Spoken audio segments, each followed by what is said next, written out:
your Storm Station forecast with meteorologist Malcolm Byron. What an exciting day. You're taking a live look at Alex Box Stadium, and here closer to home, it's pretty warm. Toasty, 87 degrees, but it feels like 97, 10 degrees warmer once you factor in the humidity. And we do have a few popping showers out there, even in the Baton Rouge area. You might even hear a rumble of thunder every now and again, but the coverage of these storms is spotty to isolated at this hour, and probably peak in the next 1 to 2 hours before things generally quiet down into the evening. Countrywide, we find rain confined to the northern and southern tier, but in between, it's largely dry, and a lot of that has to do with a huge, expansive ridge of high pressure in the upper levels of our atmosphere working to suppress storms and heat things up. There's a huge heat wave ongoing across the eastern two-thirds of the country. Now, here locally, it is helping to sustain our heat, but since it's centered just to our north, we still open the door for a few rounds of rain each afternoon. Tomorrow, about a 20% rain coverage. That would account for spotty showers and thunderstorms,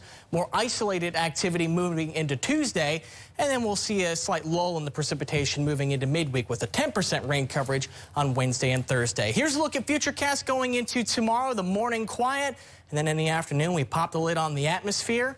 And those storms fade away moving into the evening, pretty typical of summertime in Louisiana. So there's your Storm Station 7-day forecast. Outside of rain, it's hazy, hot, and humid. We have highs in the low to mid-90s just about every single day, with the exception of the weekend where we start to scale back on highs just a little bit. 92 on Saturday and Sunday.